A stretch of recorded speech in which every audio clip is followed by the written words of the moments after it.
Bonjour à toutes, bonjour à tous et bienvenue dans les chroniques de Motor City. Les chroniques de Motor City, c'est votre podcast dédié à l'histoire et à la culture des trois Pistons. À chaque épisode, nous remontons le temps pour parler des moments et des personnages qui ont compté dans la vie de notre franchise préférée depuis sa création jusqu'à aujourd'hui. Après notre dernière escale à Forest City où on a parlé de l'horrible tête stépienne, on continue notre jeu d'aller-retour entre escales et chroniques régulières.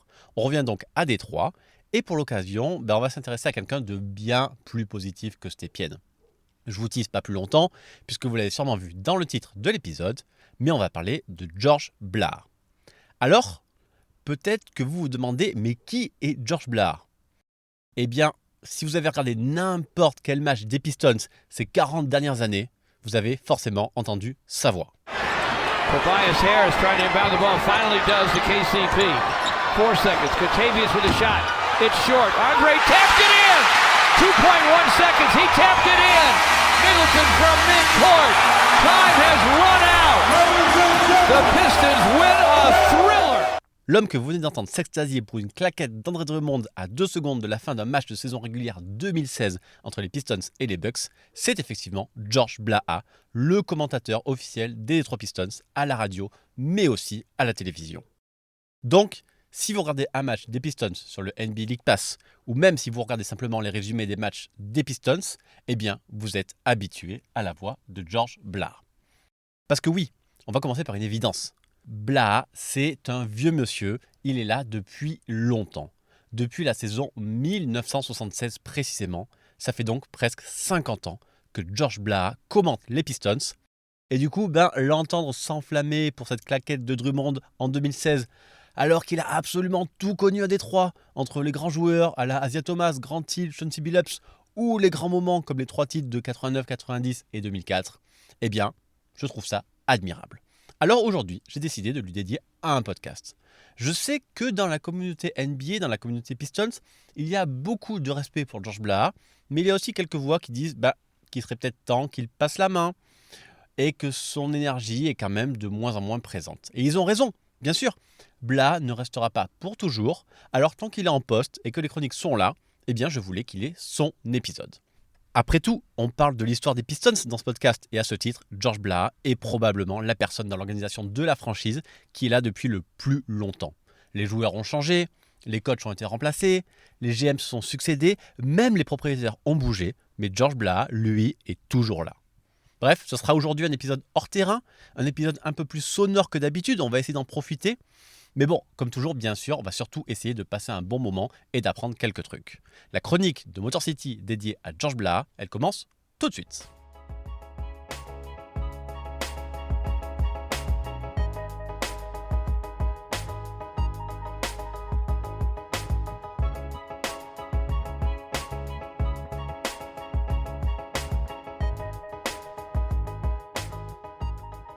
Avant de commencer notre chronique, je vous rappelle que cette saison, les chroniques de Motor City sont affiliées au NBA League Pass. Alors qu'est-ce que ça veut dire exactement ? Eh bien c'est simple. Dans la description de ce podcast, il y a un lien menant vers l'inscription au NBA League Pass. Ce lien, c'est le node, celui des chroniques de Motor City. Donc si vous comptez vous abonner au NBA League Pass pour cette deuxième partie de saison, eh bien faites-le avec ce lien. On récupère une petite partie de la somme, comme toute affiliation, mais surtout, on montre à la NBA que la communauté est forte pour avoir peut-être un peu plus de poids pour la suite. Alors, qui est George Blaha ? Eh bien, c'est quelqu'un qui est là depuis longtemps d'abord. Il faut remonter à la saison 1976-1977. À l'époque, les Pistons de Bob Lanier sont coachés par Herb Brown. On vient de sortir de l'époque de Ray Scott et dans 2 ans, ce sera Dick Vitale qui va débarquer. On a déjà consacré une chronique à chacun de ces personnages, donc j'en dirai pas plus ici.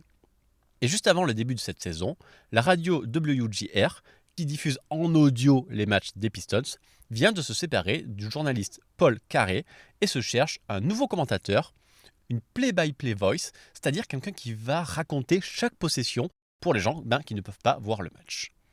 Et en 1976, la NBA est très peu diffusée, donc ça représente énormément de monde.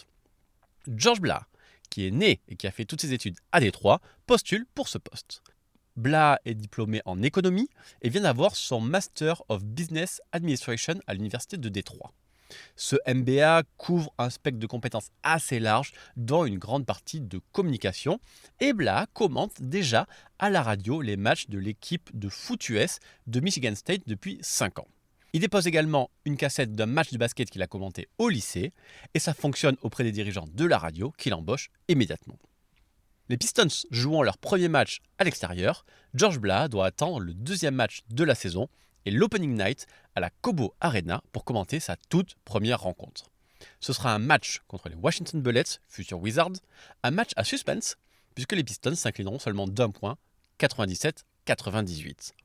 Et puisqu'on parle de fin de match tendu, eh bien j'ai envie de vous faire écouter tout de suite un premier petit extrait. And Rasheed from long range. Oh! Yes! Yes! Yes! Yes! Sheed sticks it off glass as time runs out. You know, he practices those. He does, and this crowd is electric. Away in time, and the Glasser goes. Cet extrait date de mars 2007, au cours d'un Pistons Nuggets. Il reste 1 seconde au chrono et 3 points d'avance pour Denver qui vient de récupérer la balle. Autant dire que le match est fini, surtout que les Nuggets font la remise en jeu dans le camp des Pistons, à mi-chemin entre le milieu de terrain et la ligne de fond. Tout ce que les Nuggets ont à faire, c'est de ne pas perdre la balle. Et pourtant, Tayshaun Prince va tenter et réussir l'interception. La balle arrive miraculeusement dans les mains du Sheed, qui tire bien derrière le logo. Ficelle, prolongation et victoire 113-109 des Pistons au final. Bref, on revient à notre histoire et George Blaha s'installe et prend le poste pour longtemps.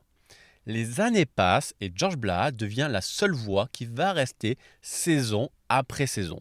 Le public l'aime, les fans des Pistons l'adorent, les propriétaires le gardent, et à côté de lui, on retrouve toujours une deuxième personne appelée Color Analyst, qui n'est pas là pour commenter action après action, mais plutôt pour réagir, compléter, apporter son analyse quand le jeu est arrêté. En 1976, George Blaha avait commencé avec Tom Hemingway, commentateur radio depuis 1962, spécialisé dans le football, mais qui a aussi officié en basket et en baseball. Mais rapidement, la radio va décider d'associer Blaha avec d'anciens joueurs et évidemment d'anciens joueurs des Pistons. Blaha va donc trouver son style et commenter les matchs avec John Mengelt, qui a joué pour Détroit entre 72 et 76, mais aussi des noms plus connus comme Dave Bing, Vinnie Johnson, Kelly Tripucka, Bill Laimbeer, Rick Mahorn et le dernier en date, Greg Kelser. Et si on profitait de ce moment pour s'écouter le panier de la gagne de Blake Griffin en 2018 dans son fameux match à 50 points contre les Sixers. Écoutez bien, on entend Blaha décrire l'action et immédiatement après, c'est Greg Kelser qui explique le déroulé et les mouvements sur le terrain qui ont permis ce panier. An overtime win, who knows? 5.6 seconds left. Amir Johnson with all that reach, guarding Reggie Bullock as he inbounds. Bounce top side to Blake Griffin. Turns, drives, lays it up, lays it in, and he is fouled. And he is fouled. 49 for Blake. I don't believe it. 1.8 to play. I didn't see that coming. Covington called for the foul. So here's the situation. 1.8. Blake's got 49. He's going to go to the line with the chance to give the Pistons a 1-point lead here and a 50-point night. Et vous le voyez un peu dans les noms des différents analystes qui ont travaillé avec Blaha, leurs différentes époques. Et c'est ce qui me fascine, c'est que cet homme a tout vu avec les Pistons. Souvent dans ce podcast, je dis que les Pistons sont sûrement, avec les Knicks et les Celtics, la franchise qui a connu le plus de choses dans cet univers du basket professionnel. Et c'est exactement ce qui m'a poussé à faire ce podcast. Mais en fait, la personne qui a vécu réellement le plus de choses avec cette franchise, c'est George Blaha. Prenez les coachs. Je l'ai dit, Blaha a commencé avec Herb Brown, à l'époque où la NBA était gangrénée par la drogue et les scandales. Puis il a connu la revitalisation de Dick Vitale. Puis Chuck Daly, Monsieur Chuck Daly, et les 2 titres. Puis Doug Collins ou Alvin Gentry dans les années 90. Il était également là dans les années 2000 avec Rick Carlisle et Larry Brown. Et puis il a connu la chute des Pistons, Michael Curry, John Custer, Stan Van Gundy. jusqu'à aujourd'hui Monty Williams. Et encore là, j'ai cité sûrement un coach sur 3. On passe aux joueurs. George Blaha a eu la chance de commenter les exploits de Bob Lanier, d'Asiah Thomas, de Joe Dumars et des autres Bad Boys, mais aussi de Grant Hill, de Ben Wallace, Chauncey Billups et les autres, et plus tard de Rodney Stuckey, Greg Monroe, André Drummond, Reggie Jackson, Blake Griffin, jusqu'à Cade et Jaden Ivey en 2024. Même son lieu de travail a changé, entre la Cobo Arena des débuts, le Silverdome tout froid, le Palace de Burn Hills des titres et la nouvelle Little Caesar Arena. Et puis forcément, il y a eu aussi un changement au niveau de l'équipe. George Blaha a commenté des équipes de champions et les pires joueurs de l'histoire des Pistons. Mais il y a une chose qui n'a jamais changé, quels que soient les joueurs qu'il avait à commenter. Je vous mets 2 petits extraits et essayez de trouver chez vous une similarité, une singularité même de la part de George Blaha. Lindsay, up the middle he comes. Ahead to Grant, to the rim for the jam. Oh. He dunked over Mourning. Nasty. Wow. Andre screens, Kentavious gives it up to Reggie. Reggie Jackson with the drive shot swatted, but stuffed anyway by Andre Drummond after the right side block. Once again, Andre, lots of energy. Alors vous avez entendu ? Premier extrait où Lindsay Hunter fait une passe pour envoyer Grant Hill au dunk. Et comment Blaha appelle les 2 joueurs ? Eh bien par leur prénom, Lindsay et Grant. Et le deuxième extrait est encore plus parlant. Écran de Drummond pour KCP qui redonne à Reggie Jackson pour une claquette dunk de Drummond. Et là encore, Blaha appelle les joueurs par leur prénom. André, Kentavious, Reggie. En fait, c'est une de ses marques de fabrique. Les starters des Pistons sont systématiquement appelés par leur prénom. Et des marques de fabrique, Blaha en a développé quelques-unes au fur et à mesure des années. La plus connue, la plus iconique, c'est sa fameuse formule quand un joueur des Pistons marque un panier avec la faute. 111 to 102. Cade gets to the lane, gets to the rim, he throws it down. Count that baby and a foul. Mais il y en a d'autres. Je ne vais pas vous mettre un extrait à chaque fois, mais par exemple, pour Blaha, un tir à 3 points, c'est... Reggie Jackson with a pull-up gun. Got it. Et si un joueur des Pistons réussit un panier, Blaha le valide avec un... Reggie Jackson for 3 and it's through. Et puis, quand un joueur marque un panier un peu acrobatique, ça donne... Blake Griffin down the lane to the rim, lays it up, lays it in. Blaha, en fait, il en a plein d'expressions comme ça. Et c'est sûrement ce qui fait le sel d'un bon commentateur. En fait, je pense que dans le monde de la diffusion sportive, que ce soit radio ou télé, on ne peut pas se permettre seulement d'annoncer juste l'action. Il faut la rendre vivante, surtout à la radio. Et en fait, ça, c'est la marque de fabrique de George Blaha. Et puis, il y a aussi les surnoms des joueurs. George Blaha en a jamais trop été l'inventeur, contrairement à ce que j'ai pu lire dans mes recherches, mais il est au moins celui qui les a popularisés en appelant très souvent les joueurs par leur surnom.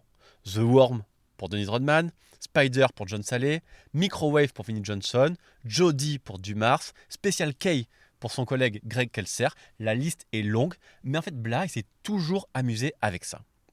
Et puis, s'il y a une autre raison qui doit nous faire apprécier George Blaha, c'est aussi son lien avec les fans. Je m'en doutais, mais dans les recherches que j'ai pu faire, je suis tombé sur des tonnes de forums, de commentaires d'articles ou de vidéos de gens qui disaient à quel point George Blaha était essentiel dans leur lien avec les Pistons. En fait, imaginez un peu. George Blaha commence à la radio fin 70, début 80. À l'époque, peu ou pas de matchs à la télé. Donc, les jeunes ados américains écoutent la radio et essayent de s'imaginer ce qui se passe sur le terrain. Et ce qui concrétise ça, c'est la voix de George Blaha. On peut même nous-mêmes assez facilement se projeter dans ce genre de choses. Alors, peut-être pas pour les plus jeunes qui ont tous les matchs à la télé, mais si vous avez, disons 30 ans ou plus, vous avez sûrement suivi du sport à la radio, des soirées foot ou des sports moins médiatisés qui passaient jamais à la télé. Et tout d'un coup, comme on ne voit pas, on se concentre sur la voix, on imagine les actions. Et en fait, c'est vrai que, si je prends mon cas personnel, ça m'a toujours peut-être plus marqué ce que j'entendais que ce que je voyais à la télé. Et parfois, c'est aussi comme ça qu'on devient un fan. Bref, au fil des années, George Blaha est également devenu, le temps de quelques matchs, la voix à la radio de l'équipe de basket de Michigan State, mais est resté depuis 1971 à commenter les matchs de foot US, une fonction qui a parfois causé quelques conflits de calendrier avec les Pistons, et Blaha a dû rater quelques matchs, mais on est dans l'ordre du détail. Parce que J'ai pas trouvé de vérification officielle, mais il semblerait que depuis 1976 et jusqu'au milieu de la saison 2021-2022 où Blah a dû s'arrêter à cause d'un problème cardiaque, il n'ait manqué en tout et pour tout que 3 matchs. Et pour revenir sur cet incident en mars 2022, c'était lors d'un déplacement des Pistons à Washington où George Blah a ressenti une douleur à la poitrine. Et c'est John Beilein, à l'époque conseiller sur le développement des joueurs à Détroit, qui l'a conseillé de voir un docteur au plus vite. 2 semaines plus tard, le 15 mars, George Blah a été opéré avec un triple pontage coronarien qui lui a sauvé la vie. Et pour la fin de saison, Blah avait été remplacé par Johnny Kane, habituellement reporter sur le terrain, qui avait fait un excellent boulot. Time allowed. Pistons get another turnover here. Defense creating up. Oh, wow! Timeout, Milwaukee. Oh, steal here. Look out, special K. Rod running the break. Rodney, count it. Okay, Rod, we see him. Est-ce que Johnny Kane sera le successeur de George Blah ? Parce que oui, la question doit se poser. Blah a aujourd'hui 78 ans, fait ce travail depuis 48 ans, et c'est quand même tout naturel qu'il soit moins fringant qu'il y a même encore 6-7 ans. Et puis Blah n'a plus rien à prouver, évidemment. En 2002, il a reçu le Ty Tyson Award, un prix prestigieux qui récompense les meilleurs commentateurs sportifs. En 2003 et 2007, il a été élu Michigan Sport Broadcaster of the Year, et puis en 2008, il a même été élu au Michigan Sport Hall of Fame. Et en 2017, les Pistons ont carrément organisé une soirée pour rendre hommage à George Blah. Et puis en 2017, les Pistons ont carrément organisé une soirée pour rendre hommage à George Blah. C'était lors d'un match contre les Spurs au Palace, où Blah est sorti de l'ombre pour être cette fois-ci la star de la soirée. À la mi-temps, George Blah s'est assis au milieu du parquet, a été introduit par John Salley, et en présence de grandes stars des Pistons comme Rick Mahorn, Dave Bing ou Vinnie Johnson, a pu apprécier ses 40 ans de commentateur des Pistons. L'occasion pour tout le monde de se rappeler que tous les moments importants de l'histoire des Pistons de Détroit ont été marqués par la voix de George Blah.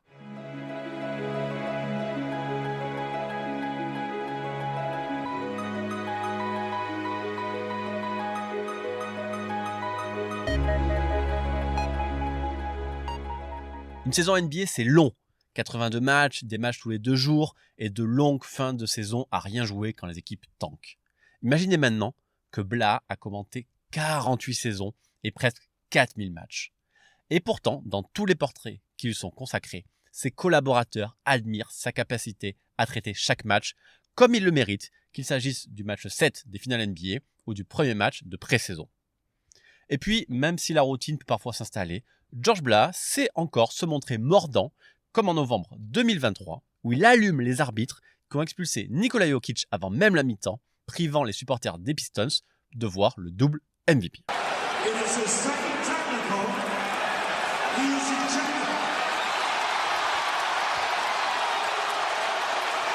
the words of Luther Vandross, it's over now. Let me tell you this. These fans did not come here to see Curtis Blair, Trey Maddox, or Andy Nagy, whoever they are. Et c'est aussi ce que j'aime chez Blah. Jokic est un joueur de l'équipe adverse, mais Blah sait que les fans des Pistons aiment le voir aussi, que Denver ne vient pas souvent à Détroit, et que vu la forme de l'équipe à cette période-là, c'était aussi appréciable de voir les superstars, même si elles sont chez l'adversaire. Bref, je finirai ce podcast en parlant de Blah hors terrain, puisqu'il reste aussi actif en tant qu'ambassadeur des Pistons, en participant à des événements caritatifs ou communautaires. Il organise notamment un tournoi de golf annuel au profit du foyer Vista Maria, qui aide les jeunes femmes victimes d'abus dans la Motor City. Et chaque année, il récolte près d'$1 million pour l'association. Blah est aussi porte-parole et collecteur de fonds pour la SPA locale, qui œuvre à la protection des animaux maltraités dans la ville. Enfin, bien sûr, George Blah est jamais loin du basket et s'implique dans de nombreux camps de basket gratuits pour les jeunes de Détroit. Voilà, on arrive au bout de ce podcast un peu plus sonore que d'habitude. J'espère que l'expérience vous a plu. N'hésitez pas à me le dire et à me donner votre ressenti envers George Blah. Vos retours m'intéressent toujours. Pour retrouver toutes les chroniques de Motor City, c'est simple, elles sont sur toutes les bonnes applis de podcast, Apple Podcast, Spotify, Google Podcast, Deezer, Amazon Music et toutes les applis qui gèrent les flux RSS. D'ailleurs, n'oubliez pas que vous pouvez soutenir le podcast en mettant 5 étoiles sur Apple Podcast et Spotify, ça donne toujours de la force. Cet épisode est aussi dispo en même temps sur YouTube, donc vous pouvez vous abonner à la chaîne si vous appréciez cette plateforme. Je vous rappelle aussi l'affiliation entre les chroniques et le NBA League Pass. Vous avez toutes les infos dans la description de ce podcast. Moi, je vous remercie une nouvelle fois pour tout votre soutien. Et en attendant le prochain podcast, je vous invite à me retrouver sur Twitter et sur Thread @MotorCityPod. Merci pour votre écoute et à très bientôt pour une prochaine chronique. Bye.